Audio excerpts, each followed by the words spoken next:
In this video, we'll talk about why non-walking can kill you. So after discussing the benefits of walking to the body and the brain, let's just now take a look at the flip side.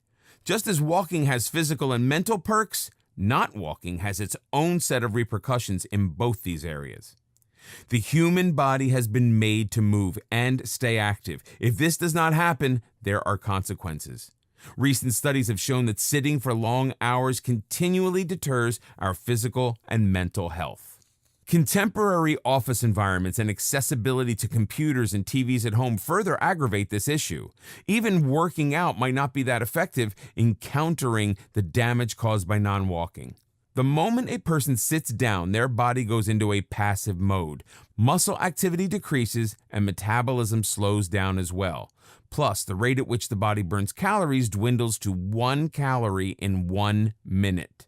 What happens subsequently presents a scary picture, but should be enough to motivate people to get moving more often. After a day of continuous sitting, the glucose absorption in muscles decreases.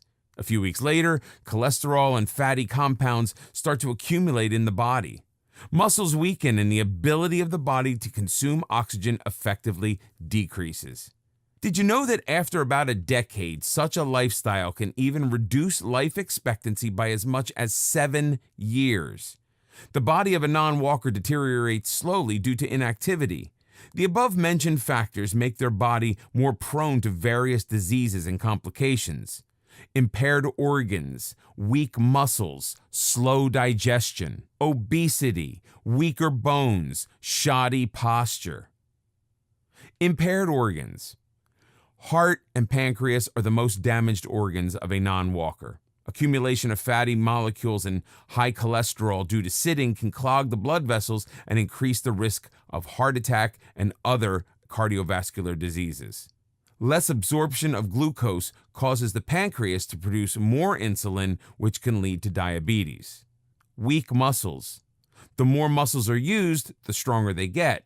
As abdominal muscles are not employed while sitting, they become weak. Tragically, most people can lose any hope of ever getting abs. In addition, hip muscles get tight and less flexible from inactivity. Their movement becomes restricted and they are more likely to bruise. The glute muscles also suffer by becoming weak, which hinders smooth walking and reduces steadiness of the legs. In a nutshell, it is pure chaos all over. Slow digestion. Non-walking slows the digestive process of the body as well. The midsection of the body gets compressed while sitting and inhibits the movement of food through the gut. It leads to bloating, irregular bowel movements, acid reflux, and muscle cramps. Obesity. The body burns 30% fewer calories in a sedentary position. Obese people are usually found to sit 1 or 2 hours more than slimmer individuals. Moreover, statistics show that sedentary time and obesity are directly proportional to each other. The number of overweight people increased 2 times when the sedentary time increased by 8%. Weaker bones. If people don't walk or move, their bone mass and density decreases. The chances of osteoporosis also increases. It's been found that women who sit for more than 6 hours each day lose 0.01 part of their bone mass every year. Inactivity makes the joints stiff as well. It sometimes causes swelling and redness. The backbone also becomes rigid as most of the nutrients are not absorbed due to constant compression. Shoddy posture. Most of the people hunch forward when they sit down. If such a posture is maintained constantly during work, it can have detrimental repercussions on the back and neck of a person. The cervical bones become stressed, which leads to pain in the neck, back, and shoulders. Does non-walking affect your mental state? Walking has long been associated with clearing one's mind and getting some fresh air. Our brain requires good blood flow, sufficient oxygen, and ideal glucose levels to perform effectively. A sedentary state decreases the flow of blood to the brain and makes it fuzzy. The activities that people do while sitting also affects the functioning of their brain. Looking at computer screens, watching TV, mindlessly checking mobile are all harmful to the brain. Not only are the rays emitted by electronic devices harmful, but restricted human contact also agitates brain function. The chemicals that improve our brain function are produced when we move. Therefore, sitting for longer periods of time while working will only decrease productivity. Less productivity leads to frustration and anger. It's been found that people who sat for longer periods of time were more likely to suffer from stress and anxiety. Moreover, studies show that women who did not walk were more likely to get depressed than those who regularly worked out.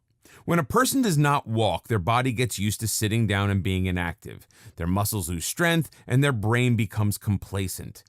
As a result, the person finds it more difficult to get up and do any kind of activity.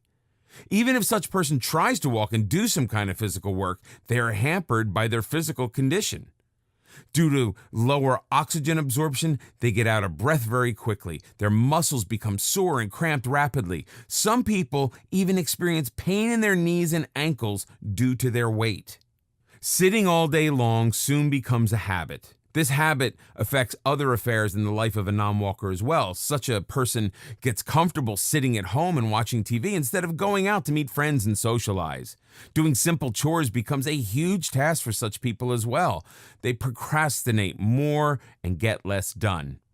You might have heard the phrase, sitting is the new smoking. This phrase is an understatement of the harm inflicted by sitting on a person's health. It is found that one cigarette reduces life by 11 minutes, whereas an hour of sitting reduces life by 22 minutes. So even if you do not smoke but sit all day long, your chances of death are higher than those of a smoker. The chances of death increases exponentially for people who sit for the better part of the day. Studies have shown that people 45 and older who sit for more than 10 hours every day are more likely to die in the next 3 years than others who sit for a total time of less than 4 hours a day. On a general level, the relationship between sitting and early death is direct for all the age groups and genders. Higher sitting time resulted in 6.9% of deaths. The chances of cancer also rise with prolonged sitting durations. As insulin production increases, the cell growth also increases, which can lead to the growth of defective cells as well.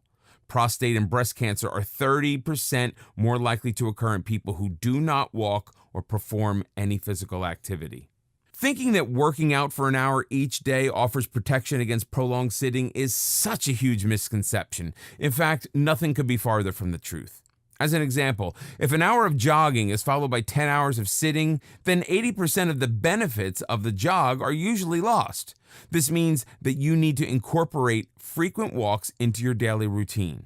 It's recommended that a person walks for 5 minutes after an hour of sedentary work. This increases the blood flow and metabolism of the body and alleviates some of the harms of sitting. If you're still sitting, stand up, do a few stretches, walk for a few minutes. It will not only release the tension in the muscles, but it will also make you feel good.